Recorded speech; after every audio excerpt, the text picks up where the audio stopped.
I'd like to focus on a question that students ask about what's the difference between r square and small r square.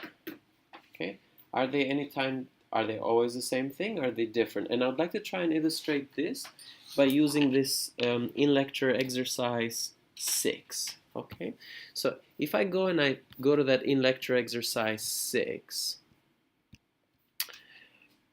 really what this question asks you, it says define the sample correlation coefficient as R.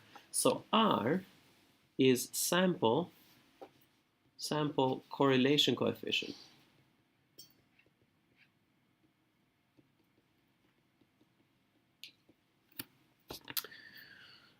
And that's what that is. And in this problem, it looks like in the simple linear regression model, so when we are in this simple linear regression model where we have y is equal to beta 0 plus beta 1 x plus epsilon, when you have this simple linear regression model, it turns out that this small r square is equal to the big R square. So you might wonder, oh, but what is this, right? So sample correlation coefficient, think of this as the correlation, sample correlation between x and y. Okay. So you could say, oh, the R square is measuring nothing more but the sample correlation between x and y, all of that squared. So it's always positive, right? So if the sample correlation is -1, the R square would be 1. The sample correlation is 0.5, the R square would be 0.25, etc. Okay. So in this particular setting, they're the same. They measure the same thing. Now, in a previous video, I tried to kind of prove this. Jordi will be providing some of the solutions of this, but let's go over this solution of this particular one where we show that in the simple linear regression model, the R square is indeed equal to the little r squared. Okay? Start with the definition of R square. Use the fact that you know exactly this is a simple linear regression, so I can substitute the beta 0 hat. I can substitute the yi hat with the below. Use the mechanical property here. This mechanical property will allow you to write this for y bar. So the beta 0 and beta 0 will simplify. You'll be left with just beta 1 hat. Right? All of that squared, so if you pull it out of the notation, it will be beta 1 square hat. Okay? That would be your R squared at that stage. Now here's one thing that we did not do in the video, and perhaps in the previous video, and perhaps I should have kind of hinted towards this, is that at this stage you could have gotten stuck. Okay? You could have gotten stuck on what to do here. But we know the formula for beta 1 hat, and this is the formula for beta 1 hat from your lectures. We've derived this in question 6 of the problem set 2.1. And after we do some of the simplifications here, then these two expressions turn out to be exactly the same. Okay? So in the simple linear regression, R squared and little r are exactly the same thing. Okay?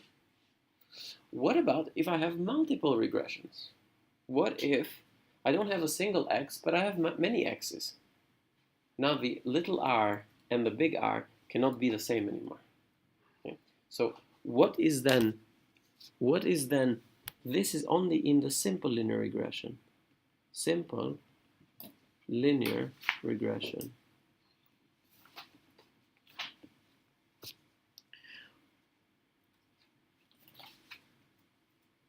What about if I have multiple linear regression? Then how does this sample correlation and R squared relate with the two? Well, here's how they relate with the two.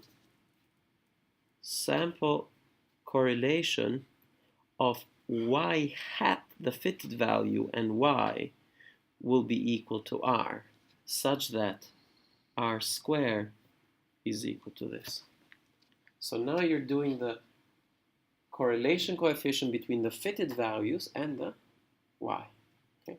That's what you're really doing over there.